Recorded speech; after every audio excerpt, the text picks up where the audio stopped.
मत्ती का सुसमाचार अध्याय 9 वचन 2 मैं पढ़ रही हूँ, ध्यान देकर सुनो।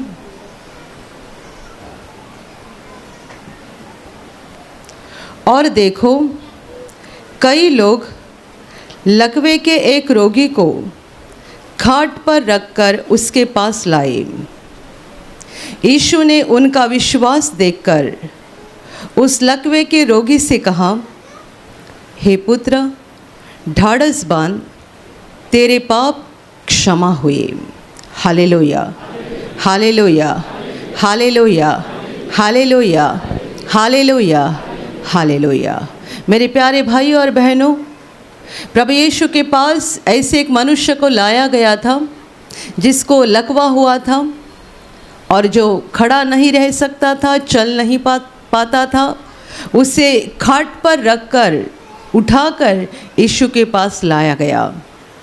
लिखा है कि उनका यानी उस मनुष्य को लाने वालों का जो विश्वास था, उस विश्वास को देखकर प्रभु इस मनुष्य से जिसे लकवा हुआ था बता रहा है, हे पुत्र, ढाढ़स बांध, तेरे पाप क्षमा हुए। और फिर आगे इसी घटना में हम पढ़ते हैं, कुछ ही समय के बाद प्रभु से बोलता है, उठ और अपनी खाट उठा और घर चला जा। और इतने सारे लोगों के सामने इतना बड़ा आश्चर्य कर्म हुआ कि जिसे खाट पर उठाकर लाया था वो प्रभु के शब्द के द्वारा उठ खड़ा हो गया और अपनी खाट उठाकर घर पर चला गया। हालेलुया। जिस खाट पर उसे लाया था उठाकर, उसी खाट को ये उठाकर अपने घर चला गया। मेरे प्यारे भाई और बहनों, प्रभु यीशु के पास बहुत रोगी लोगों को लाया जाता था, मरीजों को लाया जाता था और उनके जीवन में वो आश्चर्य कर्म दिखाता था, यानी वो अपना प्रेम और सामर्थ प्रकट करके उन्हें चंगा करता था। जिनमें दुष्टात्माएं रहती थी उनमें से दुष्टात्मा को निकाल देता था। जो बीमार रहते थे उनमें से बीमारी को निकाल देता था। अंधों की आंखें खोलता था, गूंगों को बोलने की शक्ति देता था, लंगड़े को चलने की शक्ति देता था। लेकिन कई बार प्रभु ने इस महत्वपूर्ण वचन को कहा है, हमेशा नहीं, कई बार कहा है। और ये वचन हर मनुष्य के लिए बहुत ज़रूरी है जो अभी हमने पढ़ा। यीशु उससे कहता है, हे पुत्र, ढाढ़स बांध, तेरे पाप क्षमा हुए। उसे लाया गया है लकवे से ठीक होने के लिए। उसे लाया गया है उसके शरीर में जो बीमारी हुई है उस बीमारी से चंगाई पाने के लिए। और प्रभु उसके साथ उसके पाप की बात कर रहा है, हे पुत्र, ढाढ़स बांध, तेरे पाप क्षमा हुए। मेरे प्यारे भाई और बहनों, ऐसा प्रभु ने बार बार नहीं कहा है, कई बार ही कहा है। हम बोल सकते हैं कम बार कहा है। और बहुत बार लोग आते थे, प्रभु उन्हें छूता था, लोग चंगे होकर चले जाते थे। कई बार प्रभु उन्हें छूता नहीं था, परंतु लोग ही विश्वास के साथ प्रभु को छूते थे, उसके कपड़े को छूते थे और चंगाई पाते थे, घर चले जाते थे। लेकिन बहुत कम बार प्रभु ने इस शब्द का इस्तेमाल किया है, तेरे पाप क्षमा हुए। हम और एक घटना बाइबल में पढ़ते हैं जो यूहन्ना के सुसमाचार में लिखी है कि प्रभु यीशु ने ऐसे एक मनुष्य को चंगा किया तो जो 38 वर्ष से लकवे से पीड़ित था। ये मनुष्य को प्रभु ने चंगा किया और प्रभु वहाँ से चला गया। ये मनुष्य को यीशु के ठीक से पहचान भी नहीं हुई थी कि मुझे जिसने चंगा किया वो है कौन, क्योंकि वहाँ बहुत भीड़ थी। प्रभु ने इस मनुष्य की हालत देखी जो 38 वर्ष से बीमार हालत में पड़ा हुआ था। प्रभु ने उसे चंगा किया और प्रभु चला गया। लेकिन कुछ समय के पश्चात यही मनुष्य प्रभु को दोबारा मिला और जब प्रभु की इसके साथ दोबारा मुलाकात हो गई, प्रभु ने उसे एक महत्वपूर्ण सलाह दी, देख, अब तू चंगा हो गया है, फिर से पाप मत करना वरना तेरी हालत बुरी हो जाएगी। देख, अब तू चंगा हो गया है, फिर से पाप मत करना। यहाँ पर भी हम देखते हैं कि प्रभु यीशु ने इस मनुष्य को चंगा किया, यानी उसके शरीर की बीमारी निकाल दी, और जब सलाह दे रहा है तब उसके पाप के विषय में उससे बातचीत कर रहा है और ये सलाह दे रहा है अब से आगे पाप मत करना। इसका मतलब ही ये था कि प्रभु ने उससे पहले के पापों को माफ़ कर दिया था, क्षमा कर दिया था, तब जाकर उसकी बीमारी निकल चुकी थी और प्रभु उसको अभी समझा रहा है कि अब से आगे पाप मत करना। Hallelujah, hallelujah, hallelujah, hallelujah. मेरे प्यारे भाइयों और बहनों, हम शारीरिक इंसान हैं और हमारा ध्यान हमारे शरीर की ओर ज़्यादा रहता है, और इसीलिए हम हमेशा चाहते हैं कि हमें कोई बीमारी ना आ जाए, कोई परेशानी हमारे शरीर में ना रहे, कोई समस्या ना रहे। यहाँ तक कि एक छोटा सा दाग भी आ जाता है तो बार बार हमारा ध्यान उसकी ओर जाता है। इतना सा दाग है, इतना सा। कई लोग मेरे सामने आशीर्वाद के लिए आते हैं और कहते हैं मेरे चेहरे पे सफ़ेद दाग है, प्रार्थना करो। मैं देखती हूँ दिखाई नहीं दे रहा है, कहाँ पर है? कहीं तो एकदम छोटा सा दाग रहता है, गौर से देखेंगे तो दिखाई देता है, एकदम ध्यान से देखने पर दिखाई देता है। पर ये व्यक्ति दिन रात इसी का सोचती है, दाग है, दाग है। आप में से किसी ने आज नया कपड़ा पहना होगा तो आप यहाँ बैठते समय 4 बार सोचे होंगे कपड़े को गंदगी नहीं लगनी चाहिए। यहाँ आपको बैठने के लिए भारी कुर्सी नहीं है, आप नीचे ज़मीन पर बैठे हैं। ये जो कारपेट डाला है इसके ऊपर महीने महीने कितने सारे लोग बैठते हैं, आराधना करते हैं, निकल जाते हैं। तो आज आपने नया और भारी कपड़ा पहना होगा तो आपने 4 बार सोचा होगा कपड़े पे दाग तो नहीं लगेगा, और बैठेंगे तो थोड़ा आसपास भी देखेंगे। नए कपड़े पर एक धब्बा भी लगता है ना तो पूरा इंटरेस्ट निकल जाता है, बार बार ध्यान उसी पर जाता है। धब्बा लग गया, नया कपड़ा है, धब्बा लग गया। ये कपड़े की बात। वैसे शरीर की छोटा सा भी दाग आता है, बार बार ध्यान उसी की ओर जाता है, बार बार ध्यान उसी की ओर जाता है। और फिर इससे थोड़ी ज़्यादा बीमारी रही तो, और बड़ी बीमारी रही तो, हमारा पूरा ध्यान हमारे शरीर के ऊपर और शारीरिक बीमारी के ऊपर, शारीरिक समस्याओं के ऊपर रहता है। लेकिन ये देखो और इस पर सोचो कि इस मनुष्य को प्रभु ऐसे क्यों बता रहा है, तेरे पाप क्षमा हो गए। पाप और बीमारी, प्रभु इनका रिश्ता बता रहा है। उसे लाया गया है चंगाई पाने के लिए। प्रभु उसे बोल रहा है तेरे पाप क्षमा हो गए, और प्रभु ने उसके पापों को क्षमा की। इसका सबूत ये मिल गया कि मनुष्य उठ खड़ा हो गया, और जिस खाट पर इसे उठाकर लाया था उसी खाट को ये खुद उठाकर अपने घर पे चला गया। ये इस बात का सबूत था, प्रमाण था कि सचमुच उसके पाप क्षमा हो चुके। मेरे प्यारे भाइयों और बहनों, हम बीमारियों की ओर बहुत ज़्यादा ध्यान देते हैं और ये गलत है, ऐसा मुझे नहीं कहना है।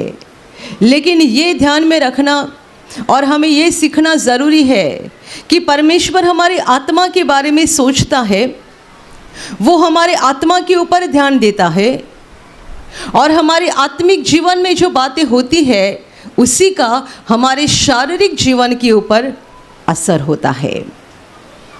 हमारी आत्मा पहले बीमार हो जाती है और आत्मा के बाद शरीर बीमार होना शुरू हो जाता है। हम क्या करते हैं? हम इलाज ढूंढते हैं, उपाय ढूंढते हैं, विकल्प ढूंढते हैं चंगाई पाने का।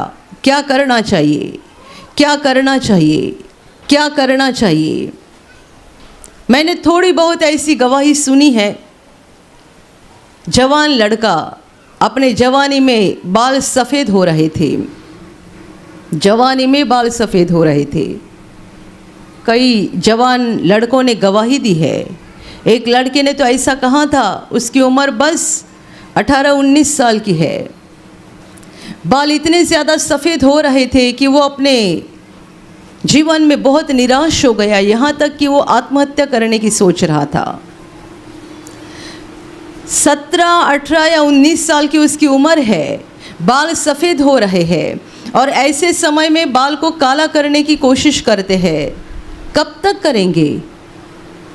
कितनी उसकी ज़िंदगी है? 60 साल, 70 साल, सालों साल, हर 15 दिन में या हर महीने में उसको अपने बाल को काला करना पड़ेगा। ये लड़का बहुत दुखी था और आत्महत्या तक उसके विचार जा रहे थे। इतना दुखी था कि इतने जवानी में मैं बूढ़ा दिख रहा हूँ। बहुत कोशिशें की, क्या क्या अलग अलग तेल बदल के लगाया, किसी ने कुछ बताया, किसी ने कुछ बताया, जो हो सके सारी कोशिशें की, नाकामयाब हो गई। प्रार्थना में आ गए, प्रभु की शरण ली, रोकर प्रार्थना करने लगा, प्रार्थना माध्यम का इस्तेमाल करने लगा और कुछ ही महीनों के अंदर सारे बाल काले हो गए।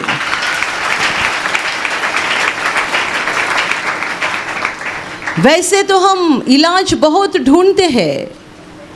शरीर को कोई भी समस्या होती है या कोई भी बीमारी आती है, हम बहुत इलाज ढूंढते हैं और उन इलाजों का इस्तेमाल किया जाना ये एक टेम्पररी बात होती है। थोड़े समय के लिए हमें राहत मिलती है, फिर से वही हाल हो जाता है। जैसे कि जान लेना, शरीर पर कोई तो एक गहरी जख्म हो गई है, उसका जड़ बहुत गहराई में है। आप क्या कर रहे हैं? ऊपर से उसको मलहम लगा रहे हैं। आप मलहम लगाते हैं तो जख्म 2-4 दिन के लिए सूख जाती है। आप सोचते ठीक हो गया मैं। 4 दिन के बाद फिर से उसमें से पस आना शुरू हो जाता है, फिर से जख्म दिखाई देने लगती है। आप फिर एक बार मलहम लगाते हैं, 2-4 दिन मलहम लगाया, फिर आपको लगता है अभी ठीक हो गई, इस बार तो पक्का ठीक हो गई। 1 सप्ताह नहीं जाता, दोबारा वो जख्म गीली होती है, दोबारा उसमें से खून पस निकलना शुरू होता है। महीने महीने शुरू रहता है, कभी कभी सालों साल शुरू रहता है और समझ में नहीं आता है कि ऐसा क्यों होता है। सूखती है, दोबारा क्यों आती है? वजह यह है कि इसकी जड़ बहुत अंदर है, बहुत गहराई में है और आप इलाज केवल ऊपर से कर रहे हैं। आपको इलाज ऊपर से नहीं करना है, इलाज अंदर से करना है। यदि अंदर से करेंगे तो जड़ खत्म हो जाएगा और जड़ खत्म हो जाएगा तो बाहर से जो जख्म दिख रही है वो भी खत्म हो जाएगी। बिल्कुल वैसा ही हमारे शारीरिक बीमारियों के बारे में है। मनुष्य की आत्मा पहले बीमार हो जाती है और उसके बाद शरीर बीमार होता है। हम शारीरिक बीमारी के लिए बहुत सारी कोशिश करते हैं, हमें लगता है अभी ठीक हो गए, लेकिन कुछ समय बाद बीमारी वापस आती है। कई बार एक बीमारी चली जाती है, दूसरी बीमारी आती है, शुरू ही रहता है और समझ में नहीं आता है कि ऐसा क्यों होता है। वजह यह है कि हमारी आत्मा बीमार है और आत्मा को ठीक होने की ज़रूरत है। यदि आत्मा ठीक नहीं हुई तो आप ऊपर से कितना भी मलहम लगाओ, लेकिन आपको पूरी रीति से राहत नहीं मिल सकती है। Hallelujah, hallelujah, hallelujah, hallelujah. आत्मा की बीमारी क्या है? पाप। यह आत्मा की बीमारी है। पाप यह आत्मा की सबसे भयानक बीमारी है। पाप का मतलब परमेश्वर से अलग हो जाना, पाप का मतलब परमेश्वर से दूर हो जाना, पाप का मतलब परमेश्वर के खिलाफ अपनी जिंदगी को बिताना। और ये बीमारी को हमने वैसा ही रखा है और ऊपर से मलहम लगा रहे हैं। मेरे प्यारे भाई और बहनों, पाप की जड़ जब तक निकलती नहीं है, आप ऊपर से कितना भी मलहम लगाओ, बीमारी जाएगी वापस आएगी। एक बीमारी जाएगी, दूसरी बीमारी आती रहेगी। आप जिंदगी भर परेशान होते रहोगे, क्योंकि हमारे शरीर की बीमारी की जड़ हमारी आत्मा में है कि हमारी आत्मा बीमार है, आत्मा पापी है, उसे पापों की क्षमा मिलने की ज़रूरत है। जब तक पाप की क्षमा नहीं मिलेगी तब तक ये जड़ खत्म नहीं हो जाएगा। हालेलुया। हम निवासी शिविर में एक बहन की गवाही दिखाते हैं जिसको करीबन 15 वर्ष से बवासीर की परेशानी थी। इसी मंच पर शायद उसने गवाही दी है। ये 15 वर्ष से बवासीर था। कितनी परेशान थी, कितनी परेशान थी। 15 साल आप में से जिन्होंने बवासीर का दुख उठाया है या घर में किसी को हुआ रहेगा, आपने देखा है, तो आप जानोगे कि कैसी खतरनाक बीमारी रहती है और कैसे मनुष्य के जीवन को बेहाल बना देती है। 1-2 दिन या महीने नहीं, 15 वर्ष से बीमार थी। जब वो निवासी शिविर में आई और उसने परमेश्वर के वचनों को ध्यान लगाकर सुना, तब उसके समझ में आ गया एक महत्वपूर्ण बात, जीवन में बड़ी गलती की है। कौन सी गलती की है? जब से शादी हो गई पति का कभी सुना नहीं। जब से शादी हो गई है पति की बात को कभी माना नहीं, हमेशा अपनी ही बात के ऊपर अड़ी रही है और पति की बात को कभी माना नहीं, पति की आज्ञा का पालन नहीं किया है। और इस पाप का उसे इतना बड़ा एहसास शिविर में हो गया कि उसने प्रभु के पास रो रो कर माफ़ी मांगी। उसके पति तो उसके साथ शिविर में थे नहीं, लेकिन उसने मन ही मन कहा प्रभु से कि मैं घर वापस जाऊंगी तब अपने पति के पास से माफ़ी मांगूंगी। लेकिन गए 15 वर्ष से जब से मेरी शादी हुई है मैंने ये बहुत बड़ा पाप किया है, मुझे क्षमा कर देना। वो कहती है मैंने रो रो कर पश्चाताप किया, प्रभु से क्षमा मांगी और मुझे बहुत राहत मिल गई। ये मेरी समस्या बहुत पैमाने में कम हो गई।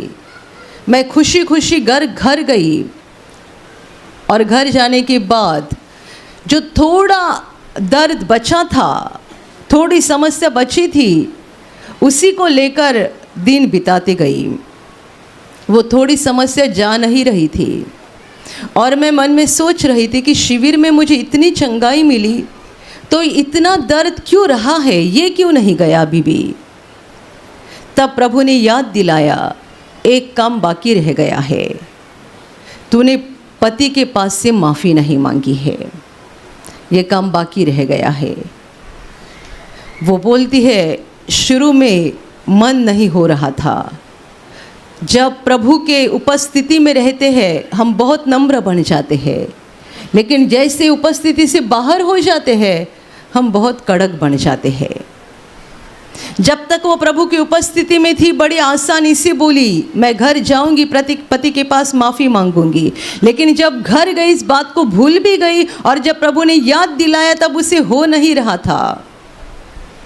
नम्र बनना है ना, पति के सामने सर झुकाना है, छोटा बनना है।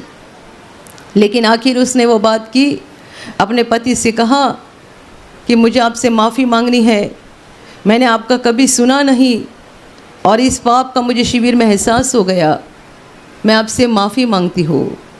और वो बहन खुद कहती है जब मैंने पति के पास से घर पे माफ़ी मांगी उस वक्त से 100% बीमारी ख़त्म हो गई।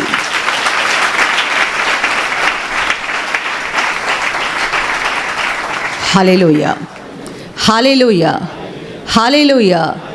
तो आप मुझे बताओ बीमारी थी कहाँ पर? शरीर को थी या आत्मा को थी? 15 वर्ष से शरीर में दुख उठा रही है। बवासीर की भयानक वेदना, भयानक पीड़ा शरीर में उठा रही थी। जब शिविर में प्रभु के वचन सुने और वचन के द्वारा एहसास हो गया कि मैंने अपने जीवन में इतना बड़ा पाप किया है, परमेश्वर की इस वचन का पालन नहीं किया है। जब परमेश्वर का वचन कहता है कि हे पत्नियों अपने अपने पति के अधीन रहो, मेरा तो जीवन इसके पूरा ही पूरा उल्टा था। मैंने कभी पति की बात को मानी नहीं है। उसे एहसास हुआ, पश्चाताप किया, बीमारी बहुत पैमाने में कम हो गई। घर जाने के बाद जिसके विरोध में पाप किया था उससे भी क्षमा मांगना ज़रूरी है। ये परमेश्वर का मार्ग है, ये परमेश्वर का रास्ता है। और उसने अपने पति के पास से माफ़ी मांगी, 100% बीमारी निकल गई। बवासीर शरीर को था उसने आत्मा की बीमारी को ठीक होने का इलाज ढूंढा। आत्मा की बीमारी ठीक हो गई। इसका मतलब जब प्रभु ने उसे पूरी रीति से क्षमा की, तब उसके शरीर की बीमारी पूरी तरह से खत्म हो गई।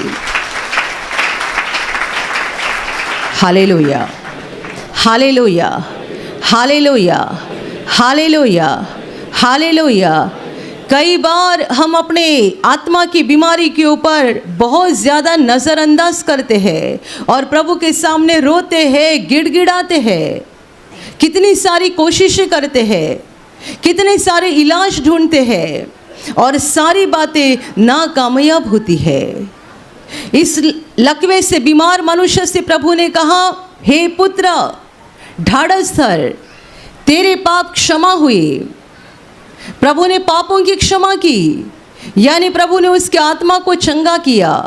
और जब आत्मा को चंगाई मिल गई, उसका शरीर ठीक हो गया, वो उठा और अपनी खाट उठाकर घर चला गया। मेरे प्यारे भाइयों और बहनों, हम में से हर एक को इस बात की ज़रूरत है कि हमारा आत्मा ठीक होता जाए। हम अपने आत्मा के ऊपर ध्यान लगाए।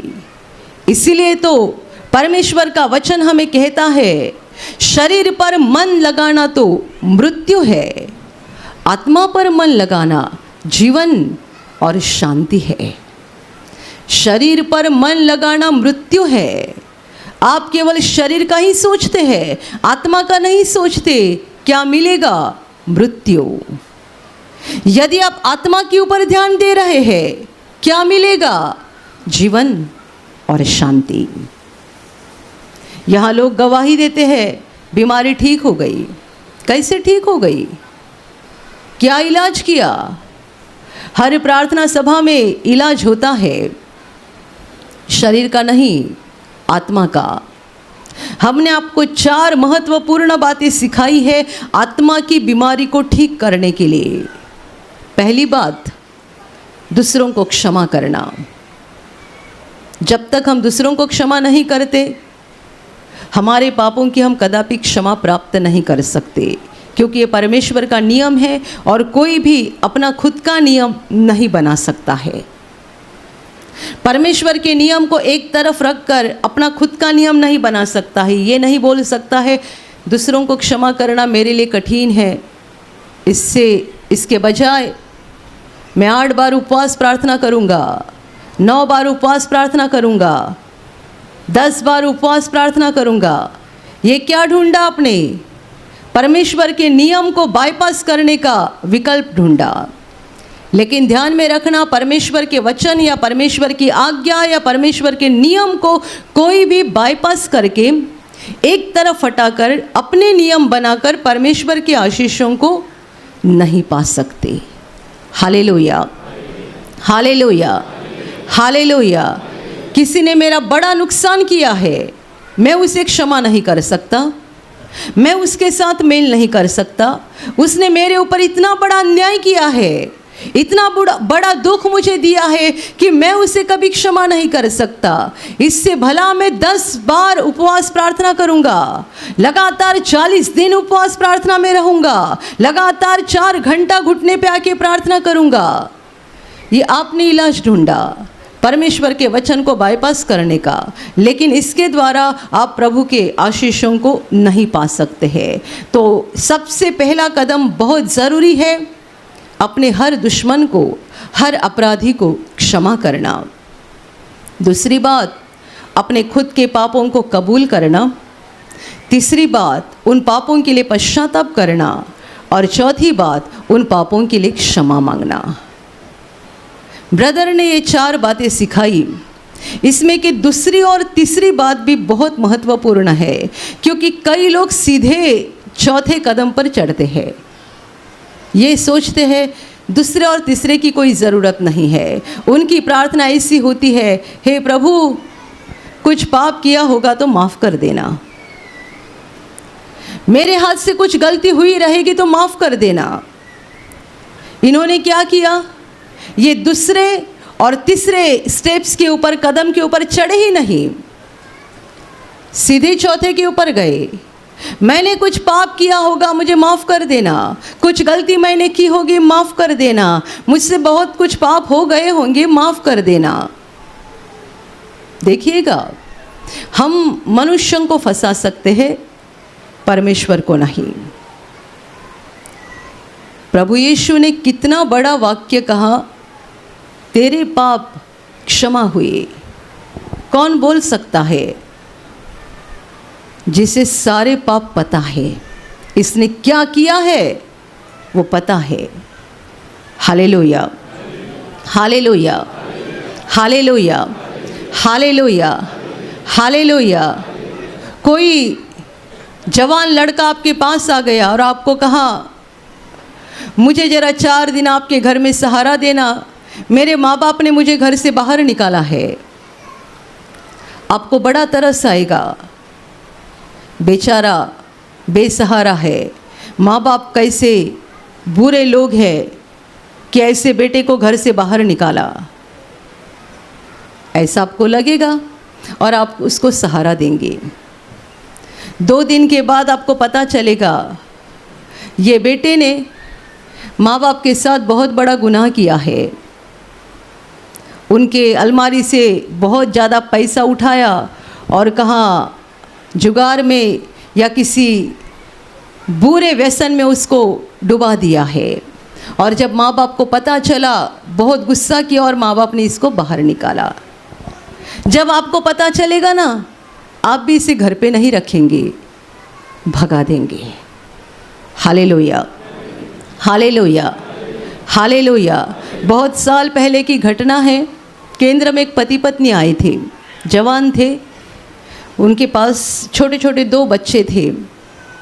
और ऐसे समय में आए थे जब शिविर नहीं था, प्रार्थना नहीं थी, शिविर का प्रार्थना का दिन नहीं था।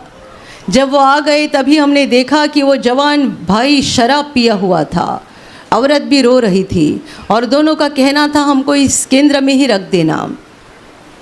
हमने कहा कि हम आपको नहीं रख सकते हैं।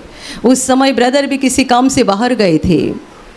हमने कहा कि हमारे ब्रदर भी इधर नहीं है और आपकी हालत देखकर हमको नहीं लग रहा है कि आप कोई अच्छे लोग हैं, आपका चाल चलन ठीक नहीं लग रहा है, तो हम आपको नहीं रख सकते। वे माने नहीं, ज़बरदस्ती कर रहे थे। हमने रखा नहीं तो पास में गए और गांव वालों को बुलाया। गांव वाले आ गए, हम पर ज़बरदस्ती करने लगे। हमने कहा देखिएगा, हमारे ब्रदर नहीं है इधर और ना ही और कोई टीम मेंबर है, हम 2-4 ही बहन लोग हैं, हम इनको नहीं संभाल सकते हैं। ये भाई शराब पिया हुआ नज़र आ रहा है और ये दोनों पति पत्नी ऐसे दिख रहे शायद ये घर से भाग गए हैं और इनका चाल चलन ठीक नहीं लग रहा है, हम इनको अभी तो नहीं रख सकते। बहुत ज़्यादा बहस हो गई।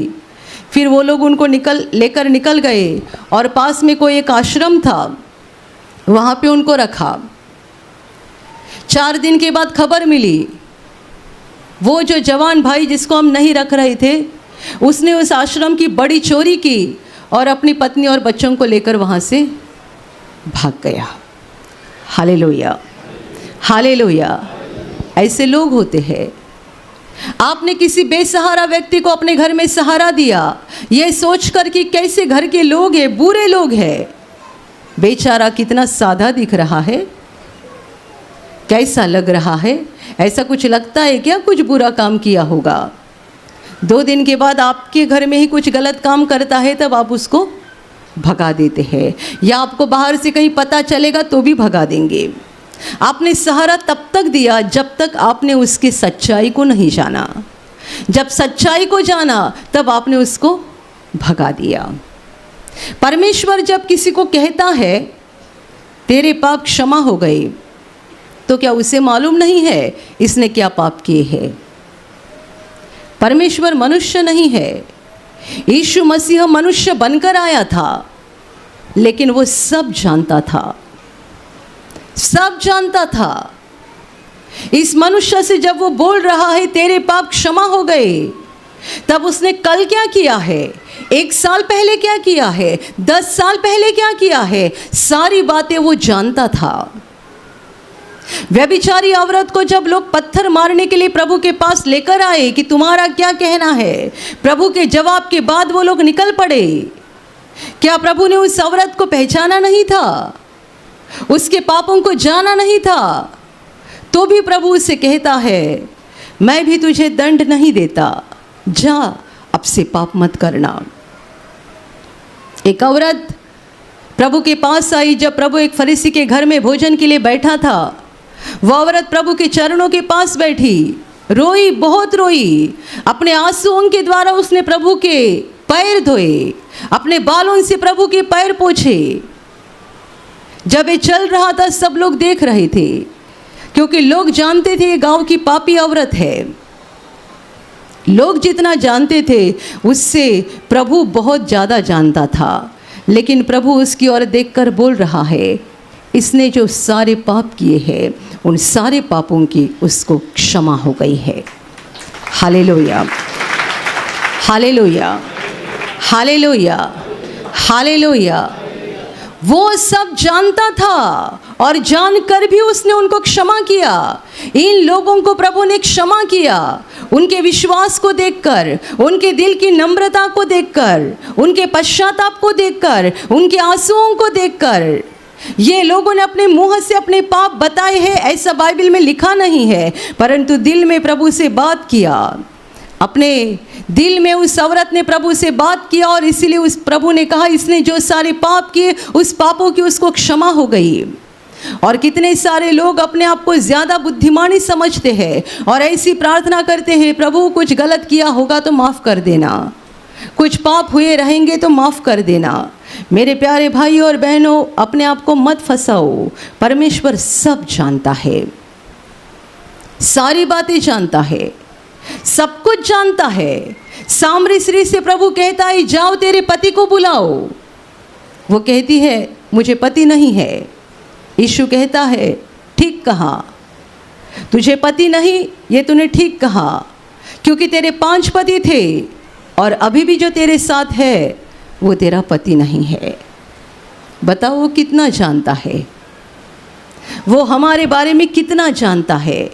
ऐसे गांव में ऐसी कुआं के पास वो बैठा है और ऐसी महिला के साथ बात कर रहा है, सारी बातें अनजान थी और प्रभु उससे बोल रहा है, मुझे पति नहीं, ये तू बराबर बोल रही है, ठीक बता रही है।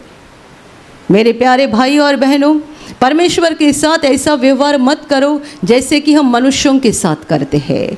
वो सब जानता है और हमें ज़रूरी है कि हमारी आत्मा को परमेश्वर के सामने हम नम्रता से खोल दें, अपने पापों को कबूल करके पश्चाताप करें और क्षमा मांगे, क्योंकि आत्मा की बीमारी ठीक होना हमारे लिए सबसे महत्वपूर्ण बात है।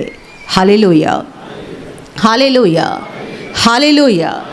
मैंने हमेशा कहा है, सबसे अर्जेंट बात, ज़रूरी बात क्या है? पापों की क्षमा पाना। या आप कल, परसों, 1 साल के बाद, 2 साल के बाद नहीं छोड़ सकते, इस बात को नहीं छोड़ सकते। कोई आपको बता रहा है, भाई साहब मेरे घर में कब आओगे, कितने दिन से मैं आपको बुला रहा था, आओ हमारे साथ खाना खाओ। आप बोल सकते 1 महीने के बाद आऊँगा, कल आऊँगा, परसों आऊँगा। ऐसी बातें हम कल, परसों, 1 महीने के बाद, 1 साल के बाद रख सकते हैं, लेकिन एक बात को कभी भी कल नहीं रखना है।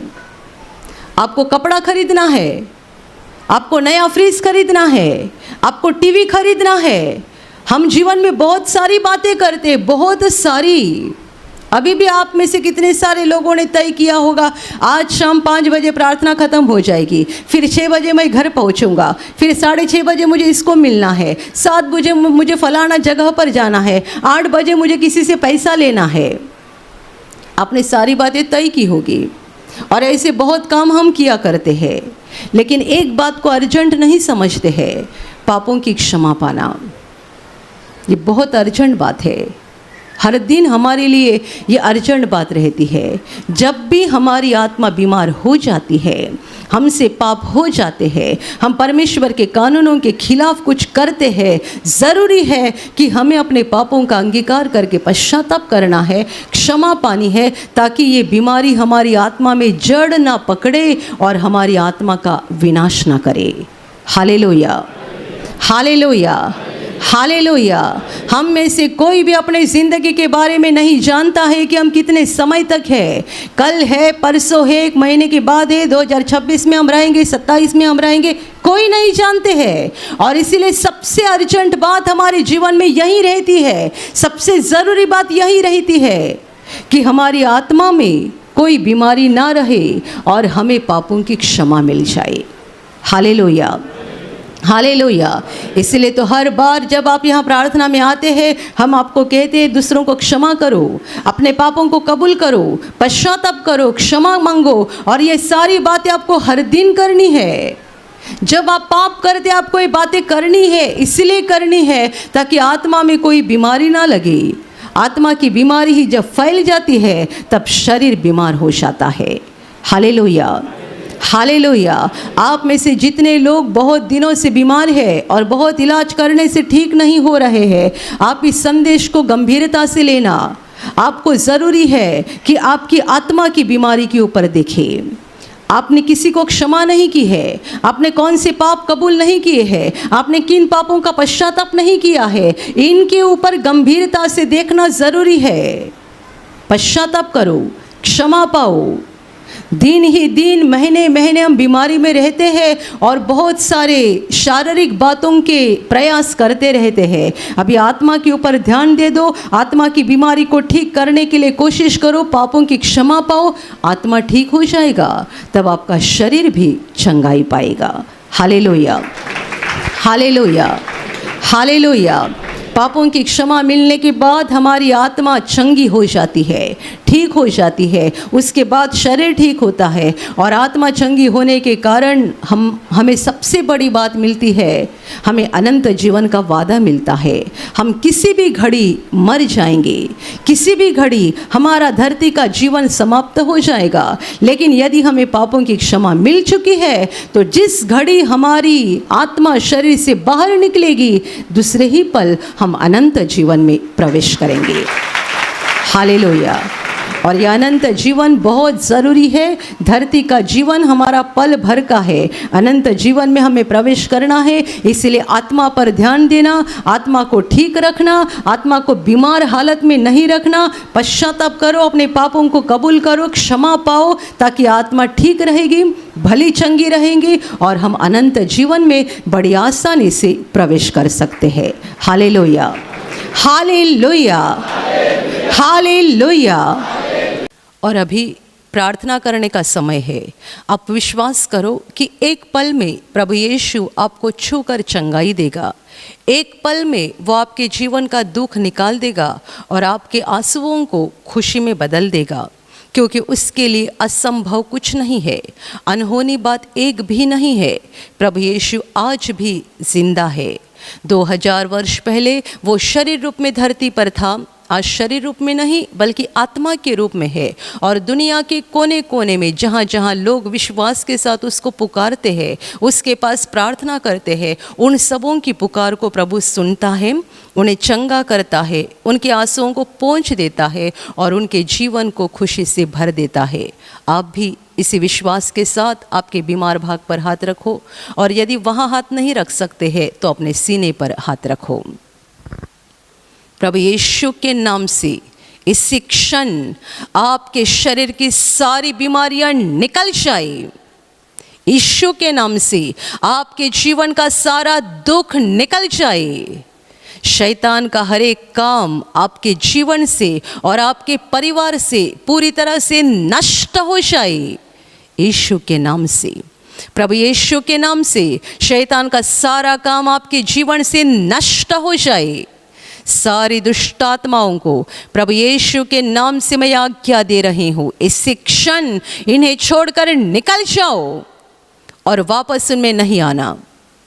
इसी क्षण प्रभु का महान सामर्थ आपके ऊपर आ जाए।